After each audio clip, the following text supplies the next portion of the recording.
10장 26절부터 31절에 보면 새 언약을 배반한 자가 반드시 받을 심판에 대해서 밝혀줍니다.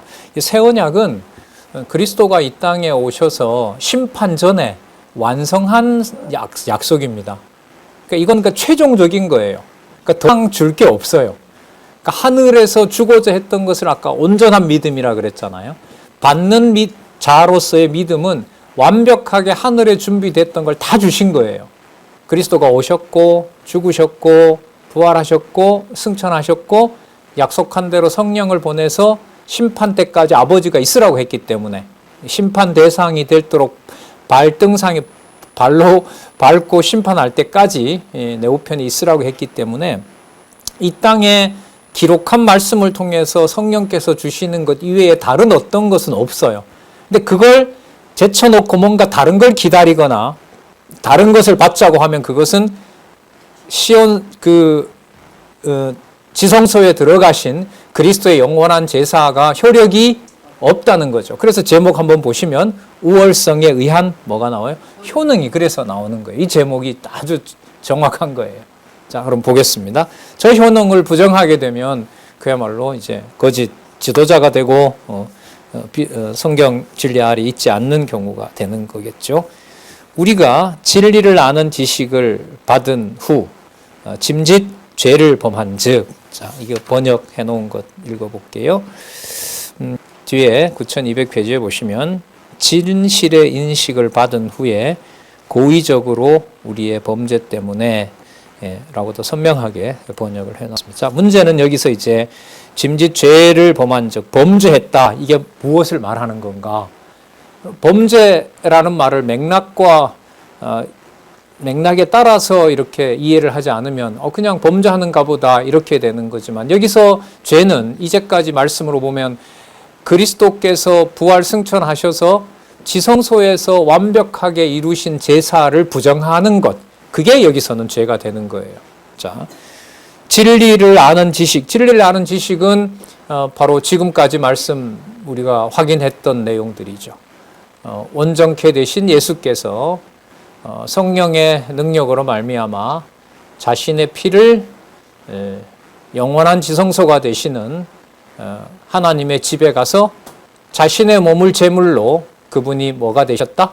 다스리는 큰 제사장이 되신 사건. 그게 여러분 앞에 나왔던 진리잖아요. 이걸 받은 후에 그것을 부정해버리게 돼요. 그래서 여기 있는 성도들도 율법을 따르라고 하고 자기 기준에 따라서 이렇게 하라 저렇게 하라라고 명령 내리는 거예요. 자, 그리고 그 말을 따르지 않을 때는 유대인들 같으면 이제 체벌도 합니다. 유대인 종교자들에게 주어진 권한 중에 하나가 뭐냐면 사람의 생명도 죽일 수가 있어요. 자, 마지막 재가는 로마가 인정을 해야 된다고 해요. 하지만 그건 법적인 절차인 거고요. 얼마든지 그 사람의 모든 생사 여탈권을 가지고 있어요. 유대 종교 지도자들은. 자, 그렇기 때문에 그들의 말을 거스린다라는 것은 현실적으로 쉬울까요? 어려울까요? 어렵죠. 불가능합니다, 사실. 그 상황에 이 진리를 보낸 거기 때문에 얼마나 읽는 지체로서는 절박하게 읽겠습니까? 아, 그런 거구나. 이 고난이 마땅한 것이고 그리스도가 하나님의 집 지성소에 들어가셔서 당신의 사역을 하고 있는 환경이 우리가 가는 이 길이구나. 그걸 깨닫는 거죠. 우리가 진리를 아는 지식을 받은 후 짐짓 죄를 범한 즉 다시 속죄하는 제사가 없고, 그럼 다시 속죄하려면 누가 다시 오라는 말이에요? 말이 안 되잖아요. 그러니까 하나님이 해놓은 게 부족하다는 거잖아요. 그게 여러분 유대주의예요. 유대주의가 하나님이 해놓고 하나님이 지금 정한 대로 가시는 것이 내가 볼 때 마음에 안 드는 거예요. 거기에 내가 뭔가 추구해야 돼요. 말로나 행위로. 그게 유대주의죠. 근데 여러분 이게 실제 신앙생활에서도 일반적인 삶으로 보면 이게 다 지배하죠. 이렇게 공부하고 갔는데 집안이 막 애들이 말도 안 듣고 엉망으로 해놨어. 누가 치워야 돼요? 내가 치워야죠. 그래야 집이 뭐가 돼요? 깨끗해져요. 누구의 집이? 내 집이. 그러면 누가 그 일을 주관해가고 누가 보충한다는 게 머릿속에 잡고 있어요? 니들이 어지럽혔지만 내가 청소한다는 게 있는 거죠. 이게 일상사잖아요. 이걸 누가 벗어나고 그걸 누가 자유롭게 벗어날 수 있기 때문에 벗어날 수 있다고 명령을 하겠냐. 그걸 그대로 교회 생활에 가져와 보세요.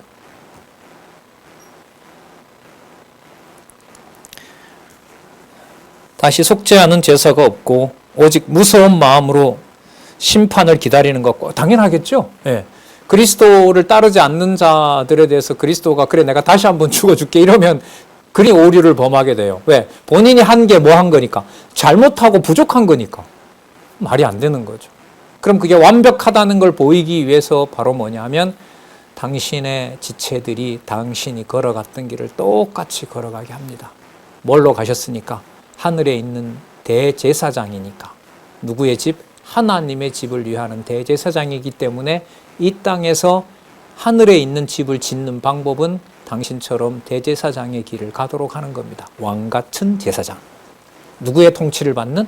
그리스도의 통치를 받는 왕 같은 영원한 하늘에 있는 지성소에 영원한 제사를 단번에 성령의 능력으로 들으신 바로 그 사역을 지체들이 따라가도록 하는 거죠.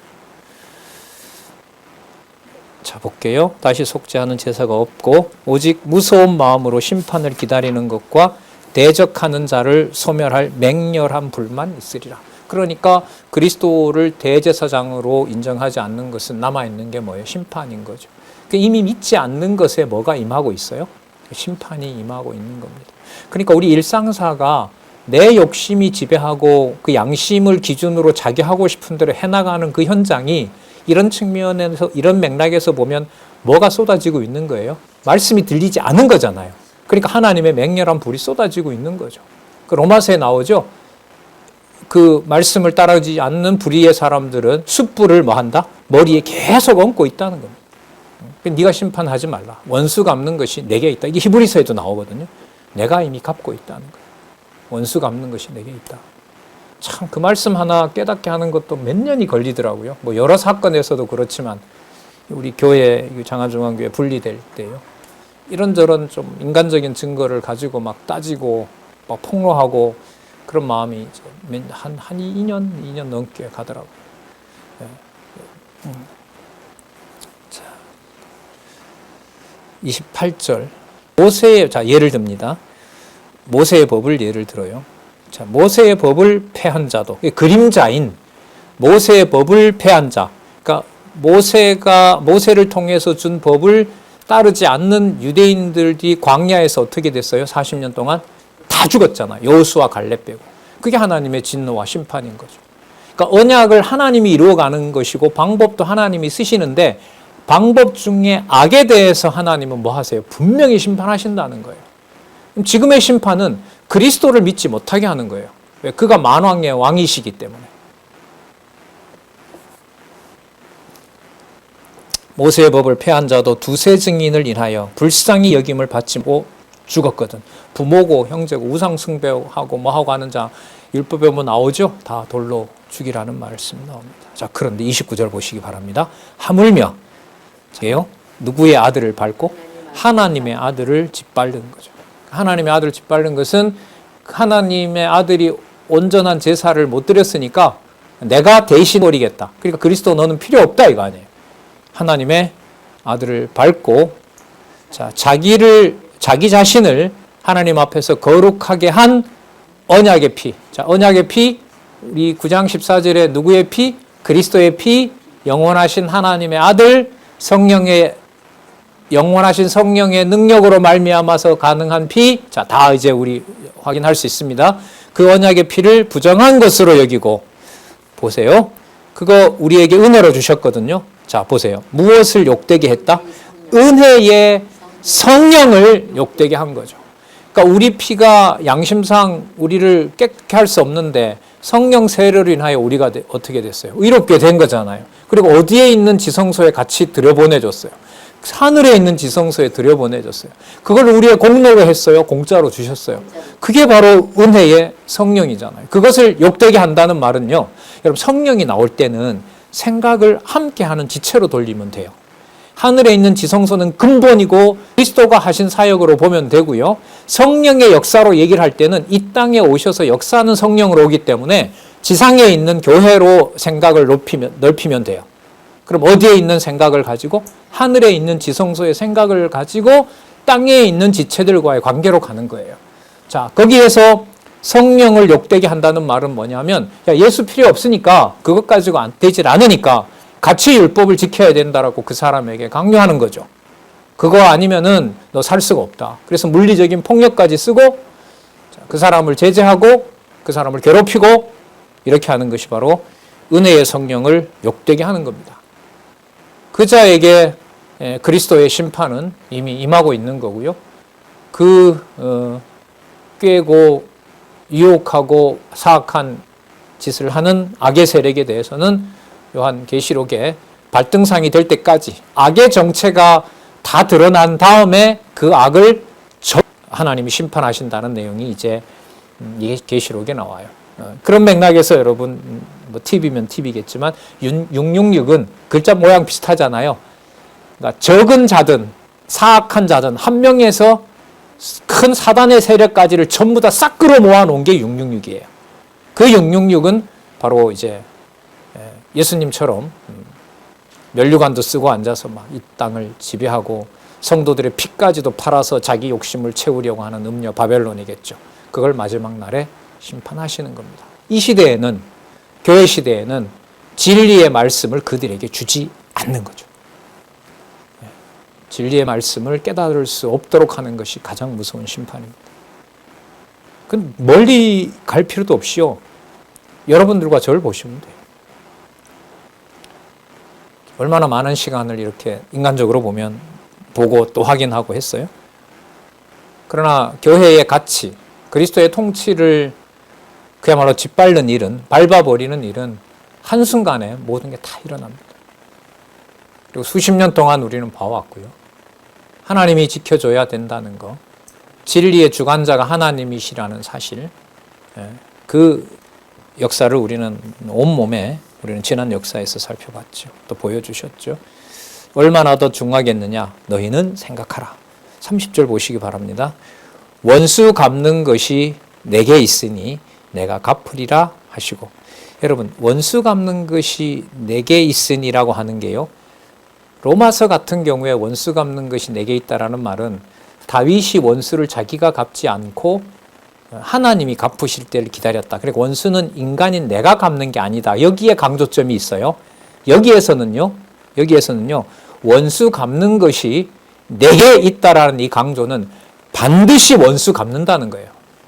그리스도의 하나님의 아들을 밟는 자에 대해서 그대로 두질 않고 하나님이 반드시 뭐 한다? 내가 꼭 갚는다. 그건 내가 꼭 갚는다. 그냥 두질 않는다. 하나님의 심판을 강조하는 내용인데, 심판은 절대로 돌이킬 수가 없고 반드시 심판할 것이다. 이 심판의 약속을 강조하는 거고요. 로마서 같은 경우에는 네가 갚는 것이 아니라 하나님께서 갚는다라는 쪽에 강조점이 있다고 보시면 돼요. 같은 말씀이지만 그 맥락에 따라서 강조하는 바가 다를 수도 있습니다. 물론 본질은 같죠. 더 중요하냐 너희는 생각하라. 30절 원수 갚는 것이 내게 있으니 내가 갚으리라 하셨고, 또다시 주께서, 여호와입니다. 이거 다시 여호와께서 그의 백성을 뭐 한다? 심판하리라 말씀하신 것을 우리가 아노니. 신명기 32장 36절. 하나님의 모든 백성을 심판합니다. 그래서 나중에 의와 불의를 하나님께서 판정을 하시죠. 그 말은 하나님의 기준에서 뭐와 뭐를 분명히 나눈다는 거예요. 선과 악, 의와 불의를 나누신다는 거죠. 그럼 그 기준은 누가 되는 거냐 하면 아까 이 땅에 보내신 하나님 아들, 그분이 부활 승천하신 하나님의 집을 다스리는 큰 제사장임을 받아들이는지 받아들이지 않는지에 따른 거. 그게 심판의 기준이 되는 거예요. 그러면 유대주의와 연관해서 말씀드리면 일상생활에서의 저희들의 삶의 하나님의 심판은 뭐냐 하면 뭔가가 부족해서 내가 채워야 되겠다고 하는 이 근본된 이 양심, 인간 중심적인 이 양심, 이 마음, 생각, 이게 바로 심판의 대상이 되는 거죠. 그걸 광야 생활을 통해서 40년 동안 다 멸하면서 새로 태어날 세대들에게 다시 뭐 해주세요? 다시 말씀을 주시죠. 출애굽한 백성들에게 준 게 신해산 언약이잖아요. 자, 가나안 땅에 들어갈 새로 태어난 세대들에게 어디에서 모압 광야에서 다시 동일한 말씀을 확인해 주죠. 자, 이렇게 하나님께서 그 약속의 말씀을 지속적으로 보내주지 않으면 하나님의 진노는 이제 무섭게 임하는 겁니다. 그리스도의 하나님의 아들, 하나님께서 영원히 온전케 하신 아들을 받아들이지 않게 하는 이 무서운 사건이 바로 심판의 핵심입니다. 31절 볼까요? 자, 살아계신 하나님의 손, 이건 이제 심판을 하시는 그 권능, 이걸 비유적으로 설명할 수 있습니다. 살아계신 하나님의 손에 빠져 들어가는 것이 뭐하다? 무섭다. 이것도 여러분 사무엘하 24장 14절이죠. 그러니까 30절 31절은요. 구약의 언약한 말씀, 신명기 32장 35절, 신명기 32장 36절, 사무엘하 24장 14절, 구약에 근거한 내용을 많이 얘기하면 이 편지를 받는 유대인들로서는 구약에 익숙하잖아요. 아, 이게 누구 얘기였구나. 예수를 다시 짓밟으려고 하는 우리에 대한 하나님의 심판이었구나. 그럼 거기에서 들을 자는 돌아오게 될 거고요. 악한 자는 더 악하게 되겠죠. 그러니까 진리의 말씀이 선명하게 전해지는 것만큼 무서운 하나님의 심판은 없습니다. 무서울진저 무섭다. 자, 그러나 32절에서부터 35절에 보면 온갖 고난을 그리스도와 같이 참는 것을 생각하고 담대할 것을 권합니다. 그러면 그 심판을 면하고 하나님의 아들, 하나님의 집을 다스리는 대제사장을 받아들인다고 하는 것은 이 땅에서 진리의 말씀을 그대로 받아들이고 뭐하는 삶과 연관이 될까요? 고난받고 환난받는 상황과 연관이 직결되겠죠. 예. 그렇게 하지 않으려면은 맞아, 이렇게 힘들게까지 해놓으려고 하나님이 그리스도 보낸 건 아니지. 그래서 우리가 이렇게 하고 또 우리 말씀도 우리가 하고 하나님의 은혜도 보답하고 이렇게 이제 가는 쪽이 바로 훨씬 쉬울 수가 있겠죠. 그거 절대로 아니다라고 받아들이지 않는 것은 바로 남는 게 고난이겠죠. 자, 그런데 32절 볼게요. 자, 그런데 혹은 그러나 전날에 너희가 빛을 받은 후에 고난의 큰 싸움에 참은 것을 생각하라. 예루살렘의 복음이 처음 전해졌을 때 많은 성도들이, 사도들도 물론이지만 같이 핍박을 받으면서 오직 기도와 말씀 전하는 일에 힘쓰리나라는 말씀이 나오잖아요. 그렇게 유대 교회, 예루살렘 교회가 출발은 했어요. 그런데 이방인의 때가 준비되어 있다 보니까 예루살렘과 유대 교회가 점점 시간이 갈수록 사도들이 전하는 말씀에 그 내용을 다 전폭적으로 받는 것이 아니라 자꾸 플러스를 시켜요. 그것 가지고는 안 된다. 이방인과 우리가 같이 여호와의 이름, 하나님 여호와를 우리가 같이 섬긴다? 저런 짓을 하는 저들과 이건 도저히 용납이 안 되는 거예요. 자기들로 봤을 때는. 하지만 그게 그리스도로부터 멀어지는 일이 되는 겁니다. 너희가 빛을 받은 후에 고난의 큰 싸움에 참은 것을 생각하라. 그러니까 초기에 여러분 스데반 집사 사건도 알잖아요. 초기에 유대인 성도들은 그리스도가 가신 그 길에 적극적으로 동참을 했던 거죠. 그걸 기억하자는 거예요. 그럼 그게 그 사람들의 위대함을 기억하자는 걸까요? 아니죠. 누구의 사역? 그리스도의 대속 사역의 우월성인 거죠. 아까 나왔었죠? 하나님의 집을 다스리는 누구요? 큰 제사장. 대제사장이었나요? 제사장이었나요? 10장 21절. 하나님의 집 다스리는 큰 제사장. 네, 큰 제사장. 바로 그 그리스도를 생각하는 겁니다. 자, 33절. 비방과 환난으로 비방을 받고 환난을 당하고 또 사람들에게 구경거리가 되고 그 사도 바울을 광장에다 끌어놓고 돌로 치잖아요. 예. 스데반은 물론 광장에다 놓고 치고 이게 바로 이제 사람들 앞에 구경거리가 되게 하는 겁니다. 그럼 이 사건이 누가 지성소로 들어가는 길이에요? 그리스도가 지성소로 들어간 길이라는 거예요. 아버지 보좌 우편에 간 길이라는 거죠. 단 이런 자들에게 영원하신 성령께서 그 진리의 말씀을 아까 은혜의 성령이라고 그랬죠. 은혜의 성령이 함께하는 자, 그들이 바로 구경거리가 되는 겁니다.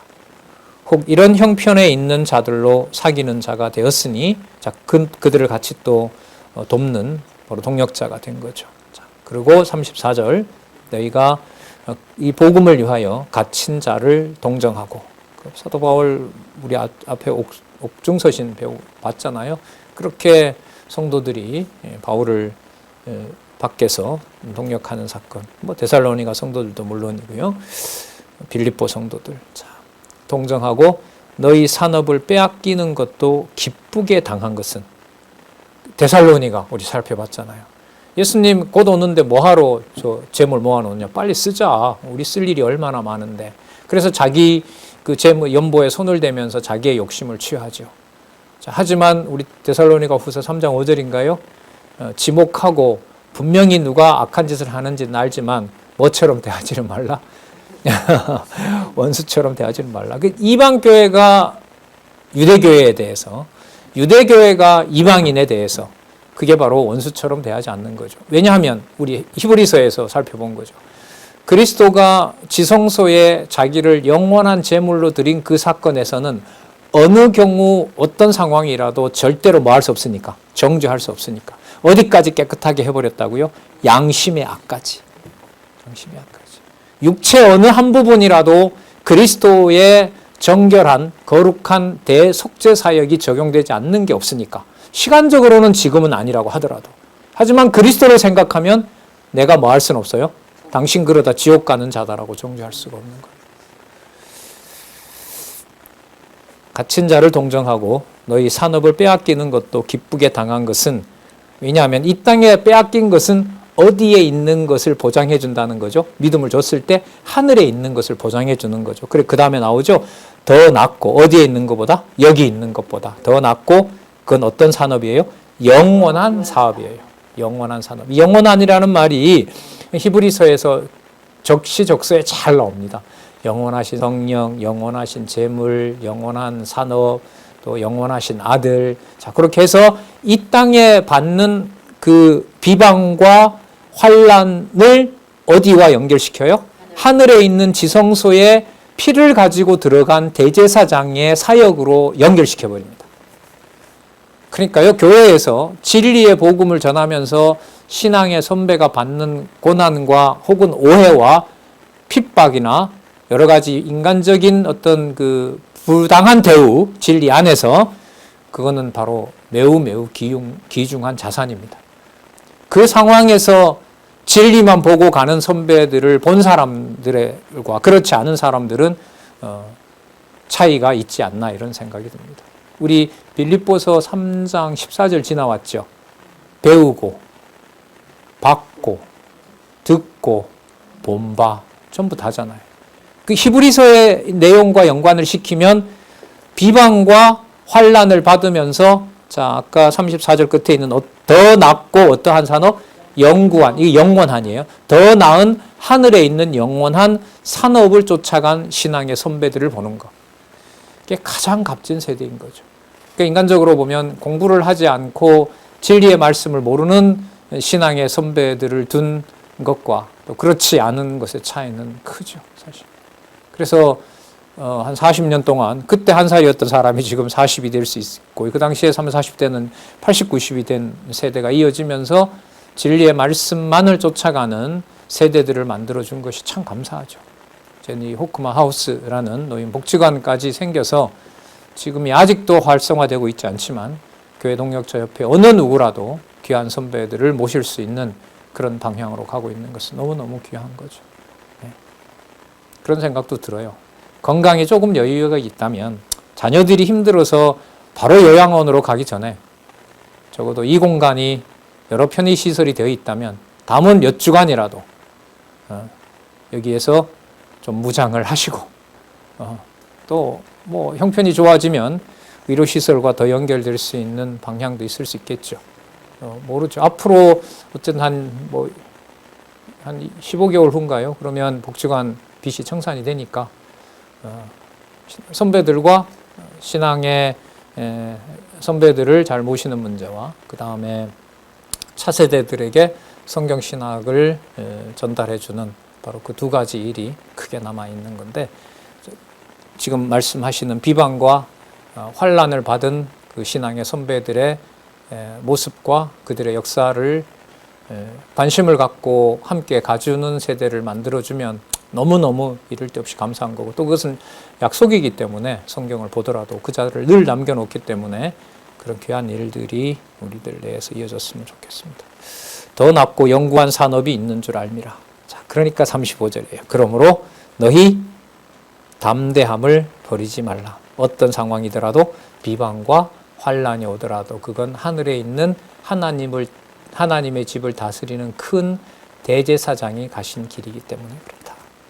너희 담대함을 버리지 말라. 그러니까 뭔가 잘못해서 벌 받는 것이 아니고, 뭔가 부족해서 유대인들이 주장하는 진리가 우월해서 여러분이 핍박받는 게 절대로 아닙니다. 그것은 바로 그리스도가 우리에게 하늘에 있는 더 나은 영원한 산업의 증거입니다.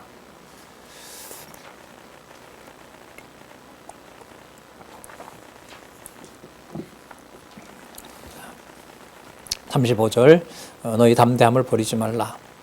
왜냐하면 이것이 무엇을 얻는 거기 때문에 비방과 환난으로 패배한 것이 아니라 영구한 산업이 뭐가 된다? 큰 상이 되기 때문에 그렇다. 큰 상이 되기 때문에. 자, 아까 큰 대제사장이 주는 큰 상. 이게 바로 하늘에 있는 지성소에 그리스도께서 그 집 제사장이 되셔서 통치하시면서 우리를 그 영원한 산업의 소유자로, 기업을 잇는 자로 확인해 주는 것이 바로 뭐냐면 비방과 환난으로 또 사람들의 구경거리가 되는 바로 그 사건 속에 드러나 있다는 거죠. 그래서 이게 나중에 이제 12장에 가면 그게 나오는 거예요. 아들은 반드시 뭘 받게 돼 있다? 하나님의 아들은 징계받게 돼 있다. 그 징계가 미워서가 아니라 그리스도가 여러분 미워서 그랬나요? 아니죠. 이 땅과 비교할 수 없는 것을 하나님이 증명해 주는 방법이 이 땅에서 가장 소중하게 여기는 생명과 인격을 그야말로 짓밟히게 놔두는 거죠. 그리고 어떤 산업? 더 낫고 영원한 산업이 있는 것을 보여주는 겁니다.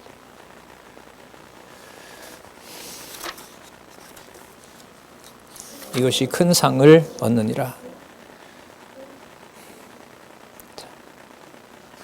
그 근거가 뭐냐 하면 하나님께서 약속하시기 때문에 그렇죠. 36절에서부터 39절까지 인내하여 뒤로 물러가지 않고 구원에 이른다고 알려줍니다. 자, 그 약속된 내용이 뭔지 볼게요. 36절.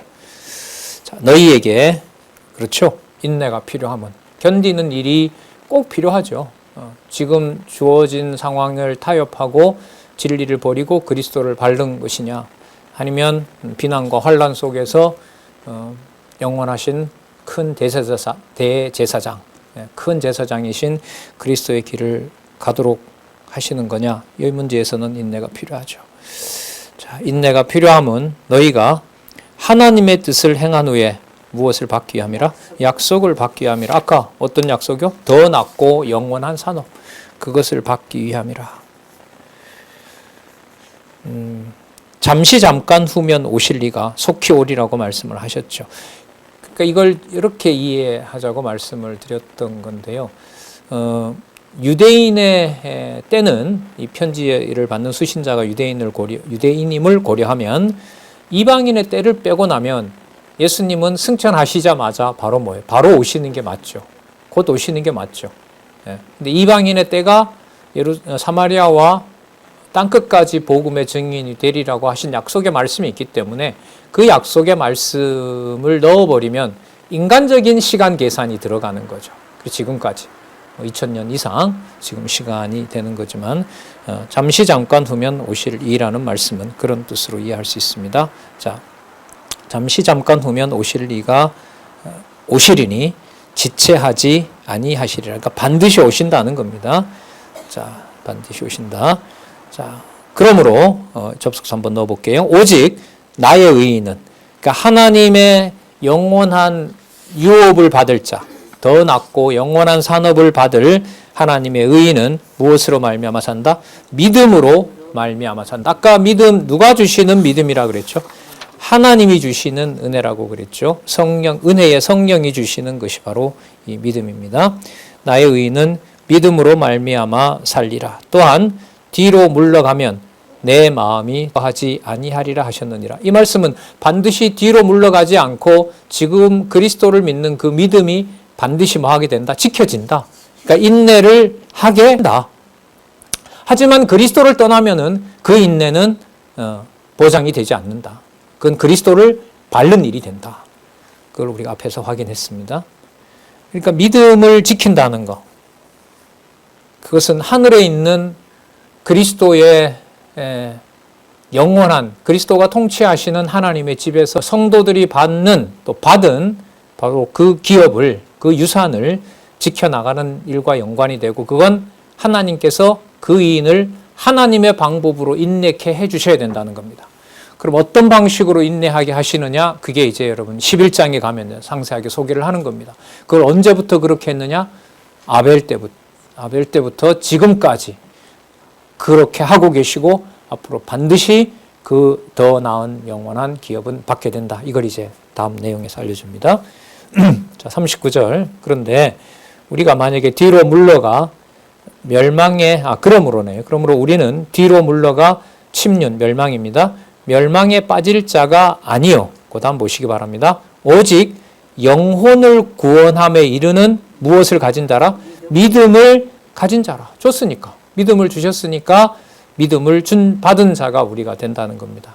영혼을 구원한다라는 말은 이 땅에 있는 육신의 몸을 뭐한다? 무시한다가 아니라 육신의 몸을 능가한다. 아까 비난과 환난을 인내로서 견디게 하신다. 사람들의 구경거리가 되게 하시지만 거기에서 영혼을 구원함에 이르는 영혼 구원은 여러분 영혼의 그 자리는 어디예요? 하늘에 있죠. 그리스도가 주신 거죠.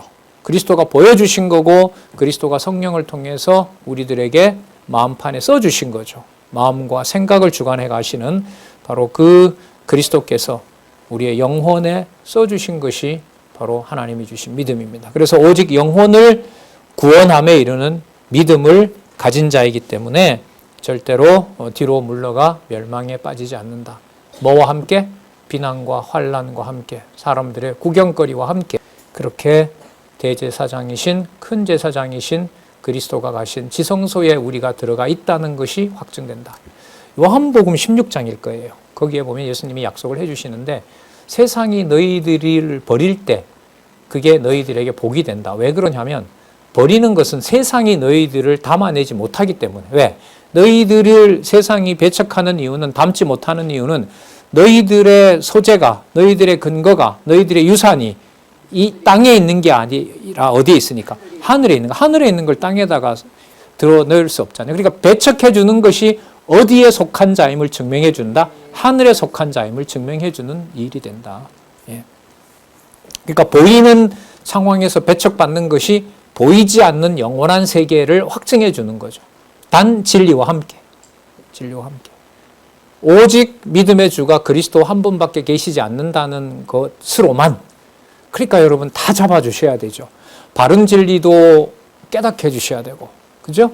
그리고 성도들과의 관계도 하나님이 만들어 주셔야 되고 거기에서 먼저 받은 자의 자기 은사를 진리와 함께 하늘에 속한 그리스도의 지성소에 들어갈 수 있도록 또 지켜주셔야 되고 그래서 처음부터 끝까지 모든 것이 머리 대신 그리스도가 주관해 가시는 자 심판자 되시는 주권과 자기 백성에게는 무한한 은혜가 함께하는 바로 그 현장을 바로 교회 투쟁이라고 얘기를 하고 거기에 그리스도를 조금이라도 부정하는 자를 바로 유대주의라고 하는 겁니다.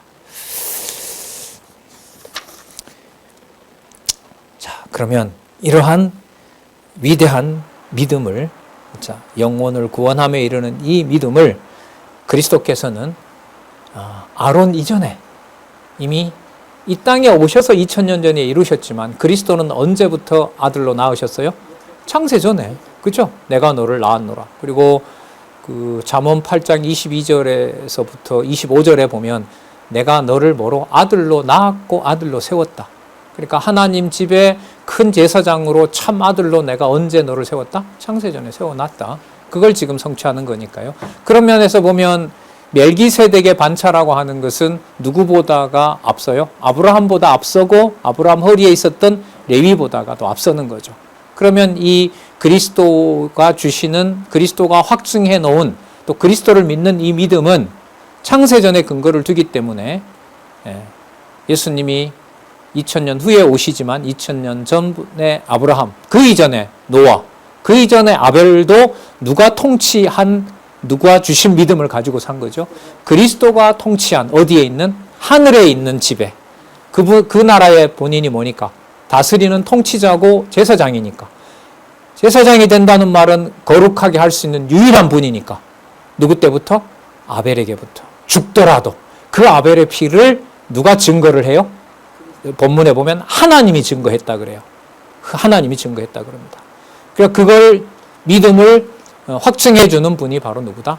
그리스도다. 그래서 11장부터는 믿음의 선진들 이렇게 제목 붙이면 안 돼요. 거기에는 그리스도가 주관해 간다는 의미가 퇴색할 수가 있어요. 그래서 미리 이렇게 말씀을 드리는 거예요.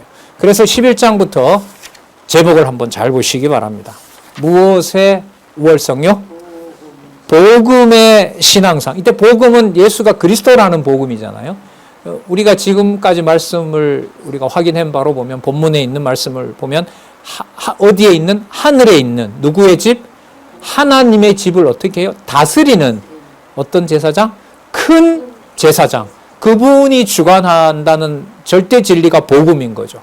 그 복음이 신앙으로 우월하다는 말은 전적으로 이 피조 만물을 만드셨을 뿐만 아니라 히브리서 1장에 나옵니다. 히브리서 1장 2절에 시작하면서 그 말세의 말씀으로 아들로 말씀하신 분이 하나님이신데 그 아들이 만물을 뭐했다? 창조했다는 말이 히브리서 시작할 때 나왔어요. 자, 그러면 복음 신앙의 우월성은 하나님의 집을 다스리는 큰 대제사장으로서 지성소에서 어떤 누구의 허물도 죄 없다 하시고 하나님의 거룩한 자녀로 삼아주신 믿음의 유일한 주가 그리스도라는 거죠. 그럼 그 그리스도는 시간을 초월해서 믿음의 선진들, 예수님 오시기 전에 있었던 구약의 모든 믿음의 앞선 선배들에게, 선진들에게 무엇을 주관하는 분이었다? 믿음을 주관하는 분이었다. 그게 11장이에요. 그래서 11장을 믿음의 장 이렇게 했을 때 믿음을 가졌던 사람들을 위대하게 보시면 설명이 되질 않습니다. 단절이 됩니다. 아주 큰 단절이 일어나게 돼요. 자, 먼저 11장 1절에서부터 22절에 보면 믿음으로 그리스도가 주관해 가시고 그리스도가 의롭다고 하시고 성령의 세례로 우리에게 주신 그 믿음으로 뭐가 되게 돼요? 의의 후사, 의의 자녀가 되게 한다는 겁니다. 의의 상속자가, 의로운 상속자가 되게 한다는 내용이 11장 1절에서부터 22절에 나옵니다. 자, 11절 볼게요. 누가 주신다고요? 복음 신앙상의 우월성은 하나님의 집을 다스리는 큰 제사장이 주시는 거예요. 어느 누구도 줄 수가 없어요. 그런데 그분은 자기 마음대로 못해요. 하나님이 약속한 자녀는 본인이 원하지 않더라도 줘야 돼요. 쉽게 말하면. 그러니까 누구에게 영광이 돼요? 아버지께 영광이 돼요. 영광이 되는 겁니다. 자, 11장 1절에서부터 7절 족장들 셋이 새 언약의 믿음으로 보세요. 믿음의 조건이 새 언약이잖아요. 새 언약은 어디에 적어 놓은 거예요? 마음에 적어 준 거예요. 뭐하고 관계없어요? 율법과 관계없고 행위와 관계없어요. 예를 들면 에녹이란다. 아벨이 돌에 맞아 죽어도 건들지 못해요. 에녹처럼 육의 몸이 승천한다고 해서 더 위대해지는 것도 아니에요. 그리스도 기준으로 보면. 그러면 극과 극이죠. 그리스도는 근데 다 하셨죠. 그의 몸이 실제로 죽음에 내어 맡기기도, 사망 권세에 내어 맡기기도 했지만 에녹처럼 또 뭐 하기도 하셨어요? 부활하기도 했죠. 근데 그 그리스도의 이 큰 영원한 대속 사역이 하나님의 집을 다스리는 큰 대제사장이 되심으로 아벨이나 에녹이나 동일하게, 그러니까 극한 환란에 있는 자나 풍요로운 삶을 살아간 솔로몬이나 연승을 거듭했던 여호수아나 톱으로 켜임을 당한 비참한 죽음을 맞이한 선지자들이나 그리스도가 주관하시는 이 복음의 우월성은 인간적으로 세상에서 등가, 무엇은 더 낮고 무엇은 더 높다라고 설명할 수가 없다. 그게 바로 내가 믿음을 주관하는 자다. 자, 그걸 염두에 두시고 보시기 바랍니다. 자, 1절. 믿음은 전적으로 하늘에 속한 이 믿음은 바라는 것들의 실상이요. 바라는 것들의 실상이라는 말은 바라는 것들이 앞으로 오지 않았기 때문에 허황한 것이 아니라 뭐가 된다? 실체라는 거죠. 실체라는 거죠. 지금 우리에게 약속된 하나님 나라를 기다리는 것의 실체가 뭐냐 하면은요, 성도가 성도를 위해서 수고하는 그 대제사장이 가신 그 길을 실제로 걸어가는 게 앞으로 뭐가 있다? 분명한 성전이 도래한다는 것의 확증인 겁니다. 그러니까 현실 생활을 두고 소망을 얘기할 수가 없습니다.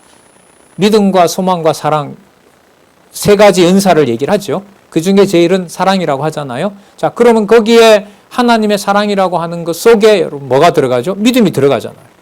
믿음이 들어가죠. 또 뭐가 들어가요? 소망이 들어가잖아요. 그 믿음을 여기서 얘기를 하고 있는 거예요. 그 믿음은 바라는 것들이 호황한 것이 아니라 그게 뭐다? 실체라는 거죠. 하지만 눈에 보여요? 안 보여요? 안 보여요. 그래서 눈에 보이는 것이 실체가 아니라는 말씀을 하고 있는 겁니다. 우리가 어떤 성도에 대해서, 어떤 자녀에 대해서 우리의 희생과 봉사가 투여가 됐어요. 눈에 보이는 거예요. 다른 사람이 감동을 받아요. 하지만 보이는 것으로 끝나버리게 되면 하늘에 있는 지성소에 그 큰 제사장 대신 그리스도의 통치는 뭐가 돼요? 묻혀버려요. 묻혀버리는 게 여러분 뭐냐 하면 묻어버리고자 하는 게 히브리서에서 말하는 유대주의인 거예요. 유대주의인 거예요. 누구의 이름이 빛이 바래니까. 하늘에 하나님의 집에 있는, 오늘 나온 개념이니까 가장 적합하게 주어로 쓰기에 좋네요. 하나님의 집을 다스리는 큰 제사장의 통치가 흐려지니까. 자, 그러면 흐려지지 않게 하시도록 하나님은 아벨부터 시작해서 예수님 당대까지, 자, 기록으로 보면 스데반도 순교했으니까 그 당시에 고난을 받은 모든 믿음의 선진들에게 이르기까지 누가 주관하신 일이다? 큰 대사장이신 하늘의 하나님의 집에 있는 통치자 큰 제사장 예수 그리스도가 주관자였다. 그 사실에 초점을 두시고 보시기 바랍니다. 믿음은 바라는 것들의 실체이며, 자, 장차 오시기도 하지만 과거에도 이미 있었던 분, 실체이며, 자, 그 다음에 보지 못하는 것들이지만 뭐했어요? 증거하도록 합니다. 그러니까 그 실체고 그 실체에 대한 확신을 어떻게 하시냐 하면 볼 수는 없지만은 그것들을 뭐 하게 해요? 증거하게 해요. 그럼 증거를, 여러분 여기 보세요. 증거를 아벨이 할까요? 하나님이 할까요? 여러분들과 저의 희생과 봉사를 내가 증거할까요? 내가 증거할 수 있을까요? 하나님이 해주셔야 될까요? 그러니까 하나님이 해주는 게 내 마음에 들까요? 안 들까요? 내가 숨어서 몰래 오른손이 하는 걸 왼손이 모르게 했으면 은밀하게 하고 안 드러내고 싶지만 마음으로는 남이 뭐 해주기를 바라는 마음도 있어요. 알아주기를 원하는 마음도 있잖아요. 그러니까 그 마음이 바로 뭐냐면 누가 믿음을 증거해 줘야 그리스도가 가신 그 길이 돼요. 하나님만이 보장해 줘야 사람들과의 관계에서 사람들끼리 주고받는 관계가 아닌 그리스도가 오직 하나님 앞에서 지성소에 들어가는 그 길, 누구의 육체로 열어놓은? 자신의 육체로 열어놓은 그 피로 지성소에 간 그 길이 된다는 겁니다. 그렇기 때문에 여러분 11장을 앞으로 보실 때 하나님이 이로써 증거했다는 것에 유념하셔야 돼요. 왜 그렇게 여러 번 나오는지. 하나님이 증거하셨다는 말은 아벨이 아벨의 피로 증거한 게 아니에요. 그러면 여러분 떠오르는 게 있는데요. 자기 몸을 불사름에 내어줘도 고린도전서 13장 3절 자기 몸을 불사름에 내어줘도 뭐라? nothing. 아무것도 아니니라는 말씀에 사랑이 없으면 이 전제가 되거든요. 그럼 그 사랑이 아가페예요. 누구의 사랑이에요? 하나님의 사랑인 거죠. 그러면 엄청난 고난을 당하면서 톱으로 온몸이 절단이 되는 상황에서 증거를 우리 눈으로 볼 때는 그 상황에서도 믿음을 지키는 바로 그 신앙의 선배를 통해서 감동을 받을 거예요. 그런데 여기에다가 매몰차게 사랑이 없으면 아무것도 아니다라는 걸 넣어버리면 누가 증거를 해주셔야 된다는 게 남아요? 하나님이 증거. 저 정도 견디는 거 보면 나도 따라갈 수 있지 않을까요? 순교 현장에서 누군가가 지키다가 내 앞서서 죽었어요. 그럼 그 광경에 그 사람의 그 행위에서 그걸 따라가고자 하는 마음이 인간적으로는 얼마든지 생길 수 있습니다. 뭐 전쟁을 저는 겪진 않았지만 옆에 있던 전우가 열심히 싸우다가 적의 총칼에 죽었어요. 그때 눈이 안 돌아갈 사람이 있겠습니까? 예. 부모와 형제가 부당하게 죽음을 당하는 일이 생겼어요. 바로 그래서 그걸 되갚아서 원수를 갚겠다는 마음이 여러분 인간이라면 누구나 닿는다면 복음의 신앙을 지키다가 순교하는 그 현장에서 자기 목숨을 버리는 것이 어떤 마음으로 사랑과 필요 없이 뭐 누구의 마음으로 인간의 의의 마음으로 얼마든지 그렇게 따라갈 수도 있는 겁니다. 기독교가 이게 보통 냉혹한 게 아니에요. 진짜. 일반 은총적으로 보면 그런 사람들이 사회의 역할을 많이 해준 건 맞지만은 그분들을 그러니까 폄하하지는 않는 거예요. 그래서 이제 신학에서는 전통 개혁 신학에서는 정리를 어떻게 하냐면 일반 은총은 예수님을 만나기 위한 은혜 언약으로 오는 길이다. 네. 세상에도 보면 일반 은총 속에서 다른 사람을 위해서 희생하고 봉사한 경우가 있을 수 있으니까. 그러나 그렇게 했다고 해서 무슨 길을 열어주는 건 아니에요. 하늘에 있는 지성소에 가는 길을 열어주는 건 아니거든요. 그러니까 우리는 그 사람들을 무시하지는 않아요. 그런 면에서 그 역사를 바르게 아는 것은 중요하죠. 예를 들면 요즘 이제 한국에 그 영화 하나가 아주 지금 몇백만 지금 15일 보름도 안 됐는데 막 400만 넘은 영화가 있잖아요. 그 영화에 보면 모든 군인이 다 반란을 일으켜서 대한민국을 집어삼키려고 하는데 바로 거기에 당당히 맞섰던 사령관 장교들 몇 명이 나오거든요. 예. 그 사람들 같은 경우에 어쨌든 군인이 군인으로서 자기 본분을 다한 거죠. 다 그냥 모함해서 한국 우리가 먹자 이렇게 해서 그냥 국무총리 쫓아내고 자기 육군 참모총장 그냥 1등병으로 강등하고 말 안 듣는 자기 동료 군인들 죽이고 그렇게 한 사람들에 비하면 일반 은총적으로 보면은 모범이 될 만한 사람들이죠. 그렇다 하더라도 그게 기독교에서 말하는 여러분 하나님의 사랑으로 그리스도가 간 길을 가는 것하고는 뭐예요? 질적으로는 또 무관한 거예요. 그렇다고 그걸 글쎄 폄하하고 싶은 마음은 없습니다.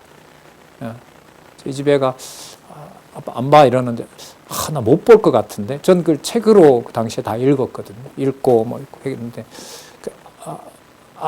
아빠는 보면 안 될 것 같아. 보다 나갈 것 같아. 보지 마. 아마 그럴 확률이 많아. 나는 너무 의인이기 때문에 불의를 보면 나는 못 참는 의인이어서 나는 그거 보면 안 될 것 같아. 이렇게 농담도 했는데 자 어쨌든 다시 돌아와서 보면요. 하나님이 증거해 주셨다. 하나님이 이 믿음을 보증해 주셨다. 여기에 맞추어서 여러분 11절을 보셔야 돼요. 11장 내용들을 보시면은 더 선명하게 될 겁니다.